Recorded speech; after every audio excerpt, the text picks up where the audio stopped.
Thank you, Mr. Speaker. And I rise this afternoon in support of H.R. 3826, Electricity Security and Affordability Act.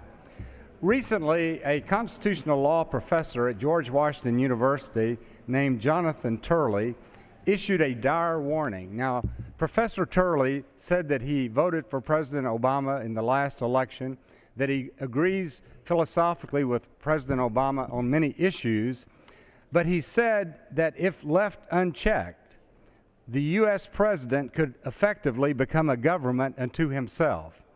Now, he was referring to the fact that this president has been overly aggressive in the use of executive orders and regulations through various governmental agencies to accomplish his political goals. And the reason that we are here today is with this legislation, it is our hope that we can overturn one of the most extreme regulations of the Obama administration. In January of next year, it is anticipated that they will finalize a rule from EPA that will make it impossible to build a new coal power plant in America. Now, that's hard to believe that that can be the situation in our great country, particularly since 40% of our electricity comes from coal.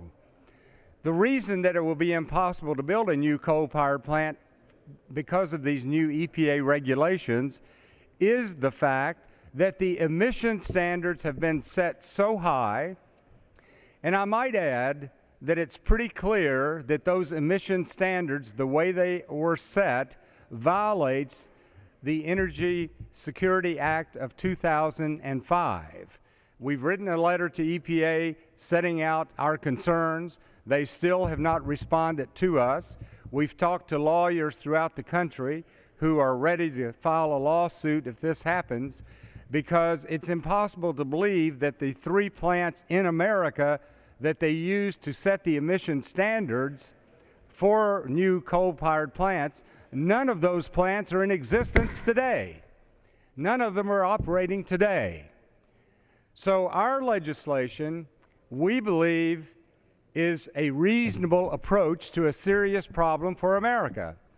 I might add that 41 out of 50 states last year indicated that their electricity rates have gone up under the Obama administration. Now, I know that the President is greatly concerned about the less fortunate in our society. He's talked a lot about the minimum wage bill, for example. But these electricity rates going up hit the most vulnerable in our society the most, particularly those on fixed income. And yet it is his policies that are driving up these electricity costs. So the legislation that we have on the floor today is very simple. First of all, it acknowledges for the first time by legislation that EPA can regulate greenhouse gases. This bill goes farther than any other bill has. So you can regulate greenhouse gases. But when you set the emission standard, the unit must be in operation for a period of time, must be commercially available to the utilities to buy it, as opposed to the proposed regulation in which the technology is simply not available. So our legislation, as I said, we don't anticipate a new coal-powered plant to be built anytime soon in America because our natural gas prices are so low.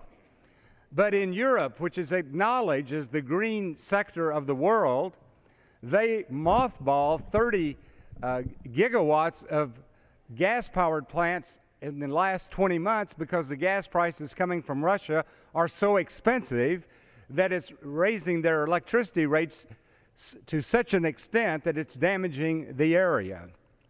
So with our legislation, if those gas prices go up, an option available to the American people, to the American utility sector, is they can go out and build a coal-powered plant with reasonable regulations. And then the second thing that our legislation does, and when I say our, I'm talking about Senator Joe Manchin, a Democrat from West Virginia, has introduced this bill in the U.S. Senate. I, along with Democratic support, were able to get it out of the Energy and Commerce Committee. And so this debate is vitally important today because the president is going so fast in such an extreme way that will make it impossible to use coal in America with a new plant, and we've never had a national debate on the issue. So today, we can at least have this debate.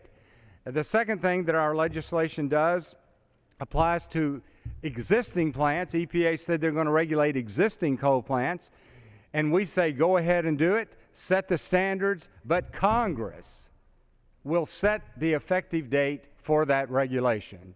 So it's a very simple piece of legislation, one that I think is necessary to protect the American people and to ensure that America remains competitive in the global marketplace. And I might also say that with these electricity, in addition to that, I might want to make one other comment. Emissions from the energy sector in America is the lowest. CO2 emissions are the lowest that they've been in 20 years. So America does not have to take a back seat to anyone on having a clean emission standard and regulations. And with that, I would reserve the balance of my time.